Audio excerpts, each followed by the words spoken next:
Black Watch. And I don't know if anybody's really been paying attention to your president, but he seems a bit frustrated. He seems to be a bit upset, confused, perplexed. Something's going on. Because even when he delivers what should be good news to the American people, it still sounds like it's not good news, which leads me to believe he knows it's not good news, so he's delivering it the best way he can. And at 78, he doesn't have much of a filter. I mean, he can lie. We've seen him lie, but he doesn't have a way to really mask the bad news and make it look and even sound like good news. He just rolled out what happened in the month of January and what we're looking at in the month of February and beyond. And I think it was actually supposed to be a positive. I mean, I really believe it was supposed to be positive, what he said. I personally didn't feel very positive after listening to him say it in its entirety, then breaking down what he said, then editing what he said, then getting prepared to do this dose. Because I don't feel good. I feel worse than I felt when I first started doing this. I wasn't even going to do this dose. I needed something a little bit more uplifting. Because this is not very uplifting. It's not very motivational. So I'm just going to go for it. I'm going to do what I can here. And that's it. I don't know exactly what else to tell you. Because your president, right now, your president is in a different space. And I think he already knows he ain't going to get to 100 million people in 100 days. He already knows that. And he don't know how to say that. Because he done said it. Kamala done said it. Everybody done said it. 100 million people in the first 100 days. It ain't gonna happen. And he don't know how to back off that already. So let me just start with what he started with, and then we'll go from there. January job numbers came out today. And while we're grateful for everyone who found work and is earning a paycheck, it's very clear our economy is still in trouble. We added just 6,000 private sector jobs in the country last month. Overall, we added 49,000 jobs. And this at a time when we have more than 10 million people out of work. 4 million people have been out of work for 6 months or longer. And 2.5 million women have been driven from the workforce. Where'd they go? 15 million Americans are behind in the rental payments. That's it? 24 million adults and 12 million children literally don't have enough food to eat. How do you calculate? These aren't Democrats or Republicans, they're Americans. And see, when they start rattling off the numbers, you know, I don't get caught up in the numbers because I like numbers. I like numbers and I like words. I like letters. I like all that. I break all that shit down. When they start getting caught up in the numbers, they just get a little long-winded. He said 24 million adults and 12 million children. Are you trying to say that 36 million people are hungry? Just say that. Why break it down between adults and kids? If the adults are hungry, you know the kids are hungry. And if the kids are hungry, you know the adults are hungry. And if these are the same family, I mean, how did you do your calculations? Then he did, 6,000 private sector jobs, 49,000 regular jobs. I thought private sector was jobs that weren't with the government. So did he say he did 6,000 private sector jobs, just general jobs, and then 49,000 public sector jobs? It's just weird. He had to give a number, so he gave a number. It's weird. In the way he's reading it, there is absolutely no confidence that these numbers are real, that they're true. Has anybody done any type of data? And if they're counting Lyft and Uber and Grubhub and DoorDash and Instacart as people who got jobs. It's just more of the Obama bullshit. Gig economy is not gainful employment. To have to string 3-4 jobs that you got to deliver food and or people together to earn a survivable, I wouldn't even say it's a livable wage. You might be able to survive on it. That is not putting people to work. And where'd these jobs come from? If you got the numbers, start calling out some companies that start hiring all these people. And Bitmore put 55,000 people to work. Private, public, that don't matter. And then we start talking about people going hungry. You ain't even, you ain't, man, here. I'm just going to give you back to your president. Because see, what he wanted to do is he wanted to set up that he's about to get busy. See, he started slow, but this is where he picks it up. And this is where he goes out and he's going to act like he's going to save us. I see enormous pain in this country. A lot of folks out of work. A lot of folks going hungry, staring at the ceiling at night wondering, what am I going to do tomorrow? A lot of folks trying to figure out how to keep their jobs and take care of their children. A lot of folks reaching the breaking point. Suicides are up. Mental health needs are increasing. Violence against women and children is increasing. A lot of folks are losing hope. And I believe the American people are looking right now to their government for help, to do our job, to not let them down. So I'm going to act, and I'm going to act fast. He's going to act. He's going to act fast. I hope that he acts faster than he talks, faster than he sounds, faster than he looks. Y'all can't see him. Y'all can just hear him. But if you can imagine the way he's talking and what he's talking about, we better hope that he acts faster than that. We need him like fast acting like tenactin. Because right now, I have no confidence in President Joe Biden. Vice President Kamala Harris, I have absolutely no confidence in them. And this is unfortunate because they haven't even been in a full 30 days yet.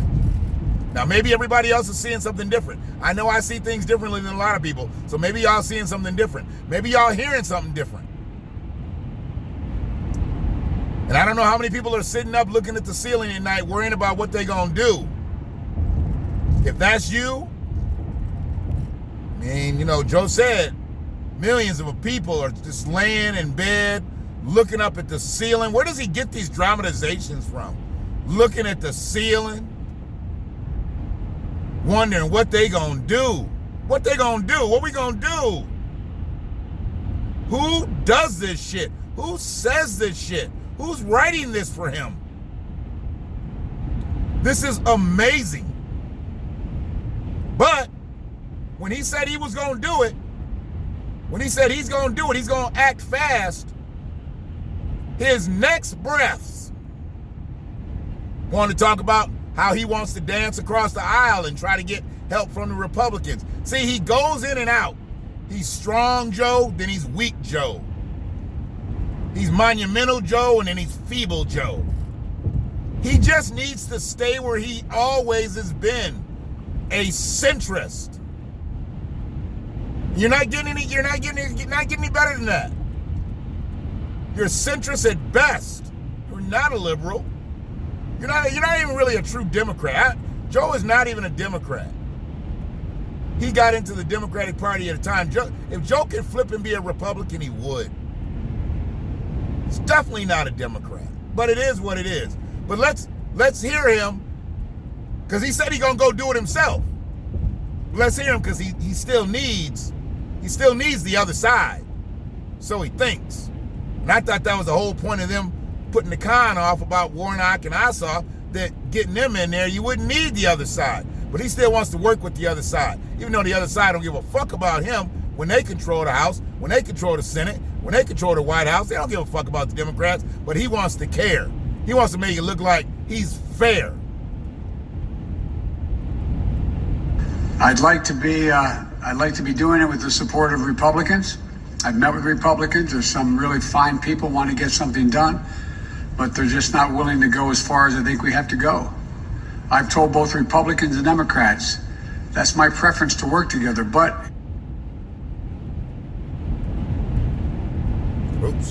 I'd like to be doing it with the support of Republicans.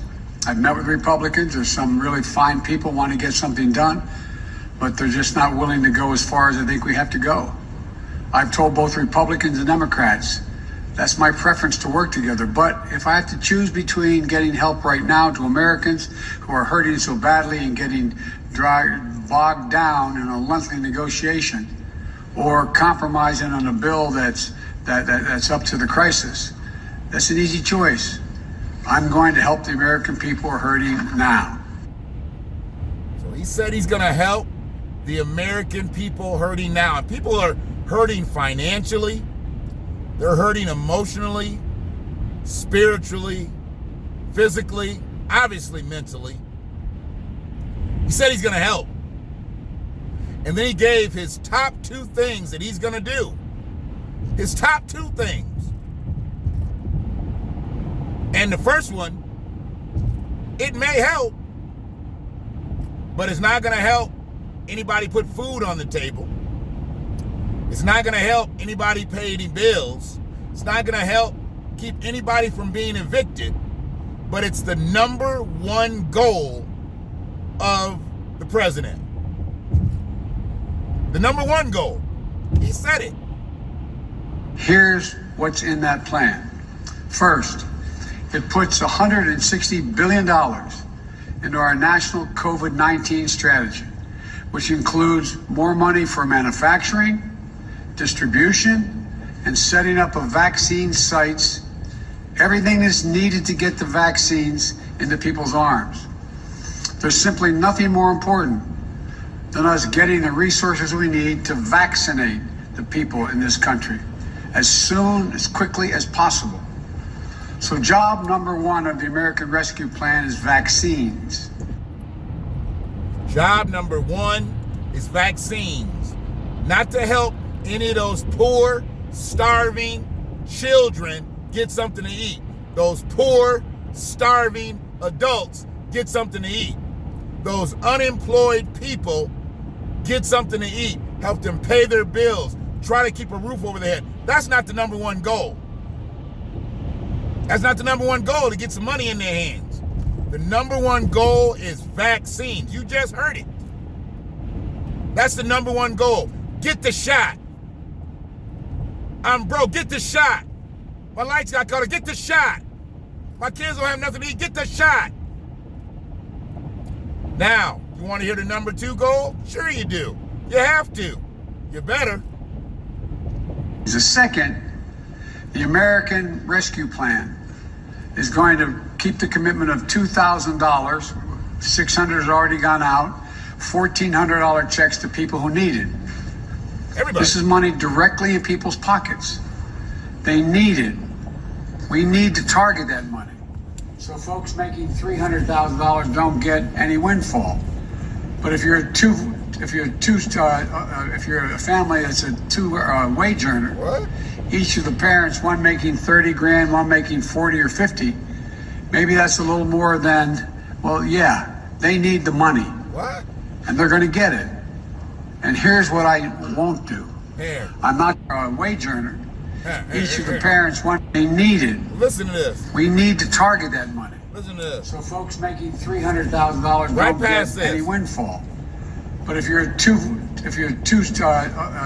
family that's a 2 wage earner, Oh, okay. each of the parents, one making 30 grand, one making 40 or 50, maybe that's a little more than, well, yeah, they need the money. Maybe that's a little more than And they're going to get it. And here's Maybe what that's a little more than who? Maybe that's a little more than what? What is he talking about? But he's standing in front of y'all every day talking this shit and ain't nobody saying nothing. What I won't do. I'm not cutting the size of the checks. Yes, you They're are. going to be $1,400. When Warnock and Ossoff ran, They put a government check that said $2,000 on it. That's what they ran on. And Biden approved that shit. So sending out a $1,400 check and saying, oh, we already sent you $600. You weren't in office yet, motherfucker. That check's not on your ticket. That check's on Trump's ticket. Ossoff and Warnock ran on you. And it was $2,000. That check didn't say $1,400 that they was promoting all across online, out in the public. They said the American people would get $2,000. $600 checks had already been sent out. Now he's talking about he's not going to cut the check back. When you cut the check back $600, that's not on your ticket. That's on Trump's ticket. But no, ain't nobody saying nothing. Because y'all waiting for that $1,400. But y'all don't want to talk about recompense. But y'all waiting for that $1,400. Y'all don't want to talk about redress. But y'all waiting for that $1,400. I don't get it. You let them just say anything to you and it's all good. But then again, you let Barack Obama say anything to you and it was all good then too. I forgot. Let me end this shit. Dollars, period. That's what the American people were promised. Very quickly, here's the rest of my plan. Yeah, the rest of his plan? Y'all don't really want to know what the rest of his plan is. Because I can run all that back. I can run all that back and play the whole message. It don't make no sense to it. I just took the bullet points. All that hemming and hawing and clearing his throat and all that shit. Even if he had, when he had it, well, you know, they need it. What were you gonna say? We know they need it. But you were gonna say something, you know, 30, 40,000, you know they need it. Okay? But this is where we are. There is no real plan. Y'all gotta know that. Y'all gotta know there really isn't a real plan with Joe Biden and Kamala Harris. Hell, I've complained and others have complained about them not having a black agenda. They don't have a white agenda. We've heard what they're gonna do for Native Americans. We've heard what they're gonna do for Latinos. We've heard what they're gonna do for the LGBTQIAP. We heard what they're gonna do for trans people, specifically, not just in the LGBT, specifically the shit they're gonna do for trans people. He filled his cabinet with pretty much every faction of people that he could. But they don't have a plan. Their plan is pacification. If you don't know that, you don't know anything. Their plan is to pacify. Not to get better here, to pacify. And y'all gonna suck the pacifiers. It's unfortunate. You gonna suck them. His 78-year-old pacifier. He ain't changed. He's the same person that said, I'm not going to do anything about something that happened 300 years ago. How about 30 years ago? Will you do anything then? Is there anything you can do about shit that happened 30 years ago? Seeing that you were in office then, seeing that you started shit then, qualified immunity then, the 1994 crime bill then, mandatory minimums then. Can you do something about what you can do something about?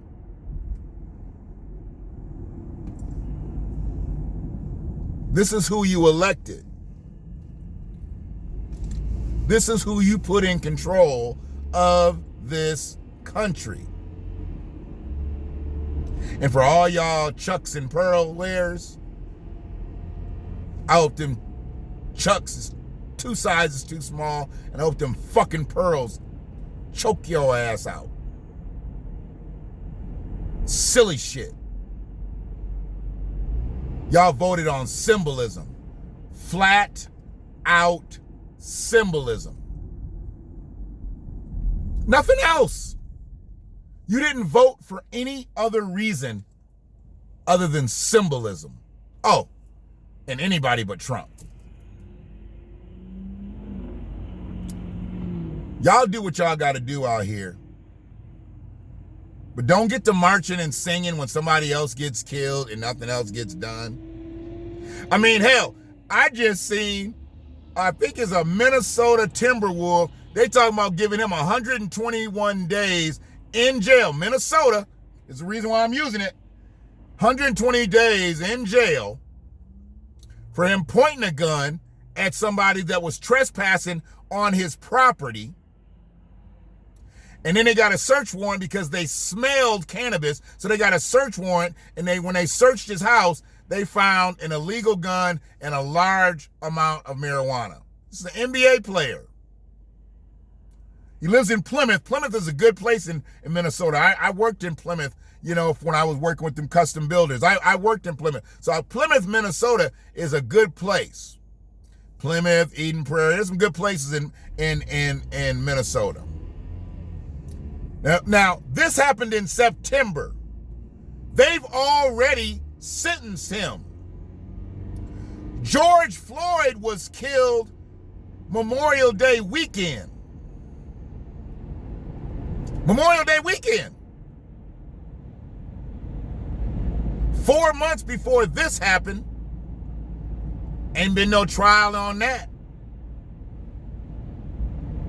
Even the lesser charges, not the one, everybody ain't charged with the same charges. Even the lower charge officers or former officers or whatever, they haven't been brought to justice.